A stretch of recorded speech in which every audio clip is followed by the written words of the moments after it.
Hey everyone, welcome to my room. I hope your summers are going well. So, to start off this vlog, I'd like to say that I've read almost all of the readings except Murder in Amsterdam and I think 3 of the PDFs. And then I have to watch the videos. So I've read all my English things and all the things on the EU and the ones... Oh, all the feminist guides and those sorts of things, and a couple of the longer academic articles. First, I'd like to talk about one of the textbooks, and so that is Feminism is for Everybody by Bell Hooks. I really enjoyed this book. I've read Bell Hooks before, her Ain't I a Woman, which I think she published at 19, she says in here, which is just mind-blowing. I'm 19. What have I done? I'm sitting in bed. That's about it. So I underlined a bunch of stuff that resonated with me.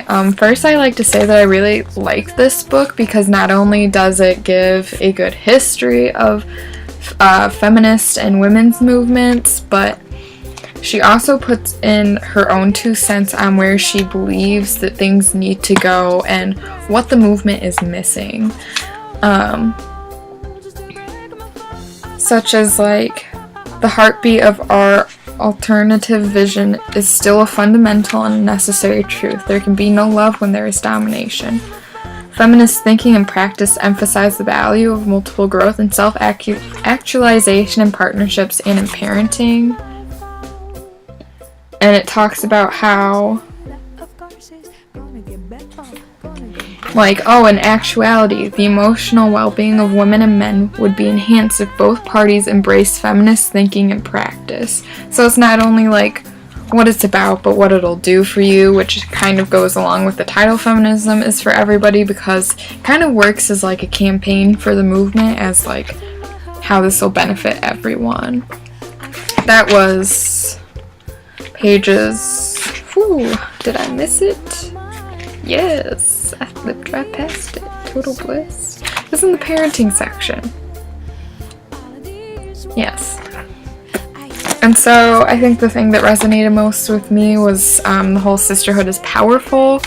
That kind of mantra, I really like that. And just like Bell Hooks was saying, it kind of faded from the movement for a while, but it's making a comeback, and she explains why that's so important, because sisterhood doesn't just mean one certain kind of female, it means all women and those partnered with women. Sisterhood is more applicable to everyone, and it needs to be examined as such and re-implemented to further unite this intersectional understanding of feminism. Next up, I like to talk about one of the books that I had to read for English that I chose, which was, I'm gonna butcher this because I haven't taken French in 6 years. Les Goody, it's by Monique Witting, and it has this cool picture on it. It's kind of about a battle of the sexes, and I think this was the most challenging text for me, just because it isn't told in the traditional sense that we would think for a story, because it goes about time very cyclically. One paragraph is in one time and the next is in another time, and then the next one could be telling a fable or something, and she doesn't pay much use to grammar, and I understand why, because this is a book that's supposed to challenge patriarchal structure, and something a lot of people don't think about is that grammar and the way we tell stories oftentimes came from these kinds of institutions. In fact, in Japan, before America came to westernized Japan or whatever, a lot of people just believed in time as cyclical, and so I feel like this is kind of not a reach back, but not a reach forward, because cyclical is it always comes back to the beginning, so like it's a reach into the now by looking into the future.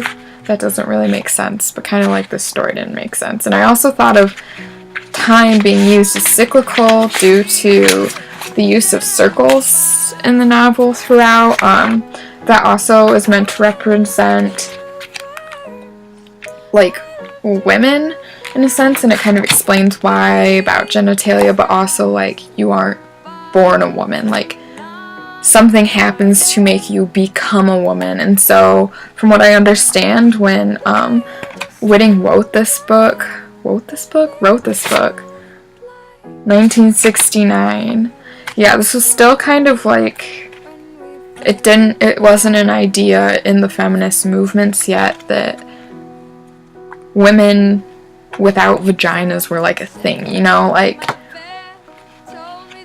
this was before or kind of during the time of like consciousness raising in the feminist movements, where you learn that being a woman isn't about your body but the experiences you've been through and that sort of thing. And so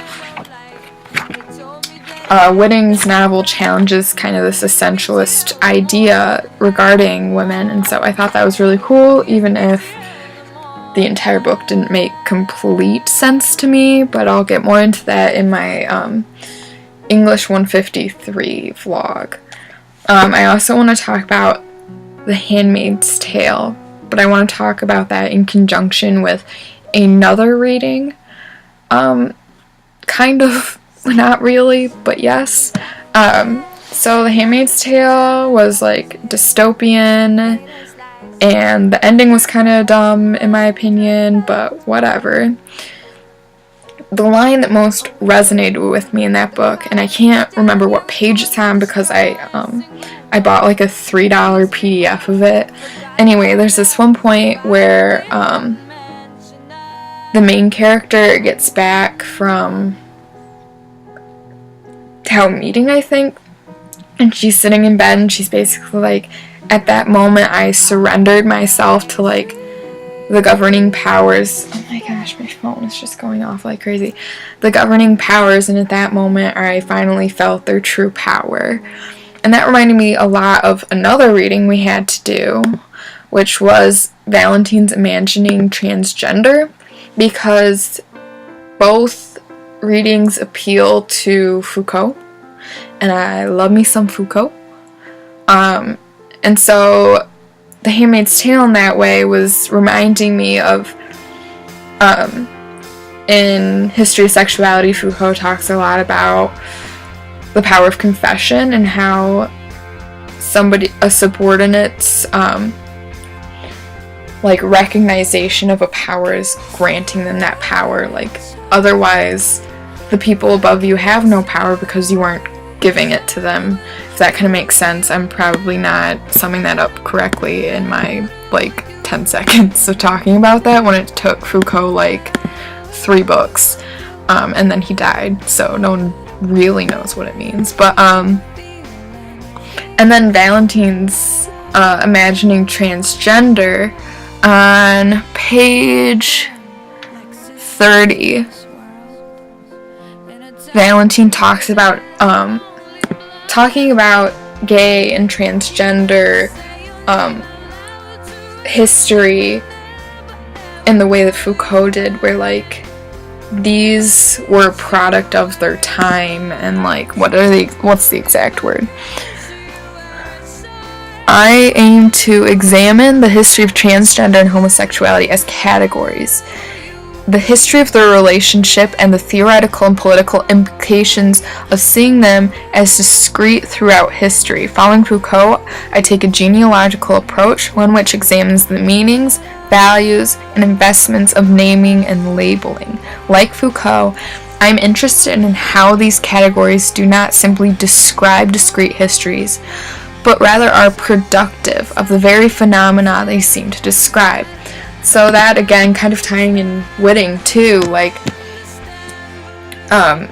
it's challenging the whole essentialist viewpoint of power and categories, saying that they are produced, and they also produce different things. And so,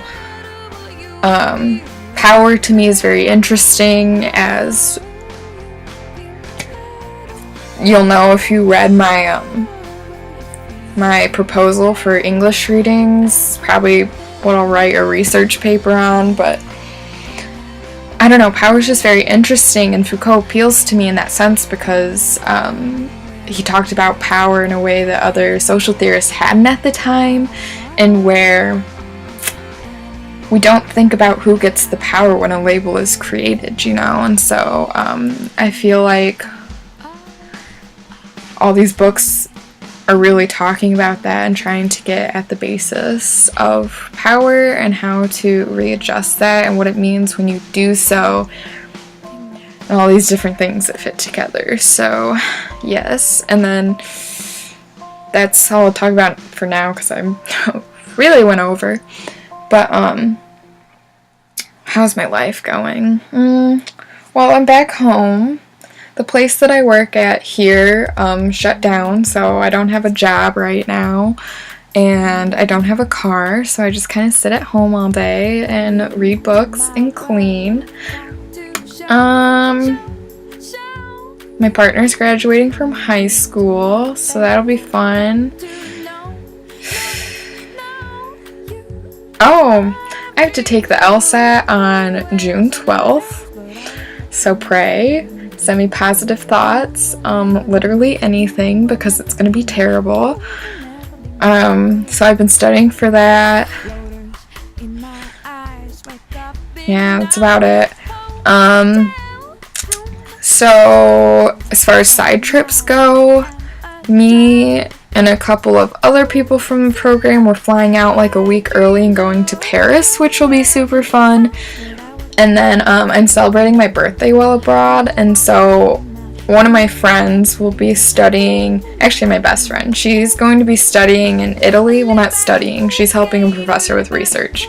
Anyway, she's going to be studying in Italy, researching in Italy, and so I'm probably going to go visit her for my birthday weekend because I think my birthday's on a Friday. It's July 21st, and so we'll hang out and like do something. But that's the only side trip I know so far that I'm going to be doing. I'd also really like to go to Germany because that's where my grandparents are from, so I think that'd just be cool. But if I don't, it's whatever. I'm pretty white, so we don't really celebrate any of my heritage, so whatever. Is that all I need to answer? Yeah, okay. Well, have a great rest of your summer before we all meet up for this trip, and I'm excited to finish the readings, so bye.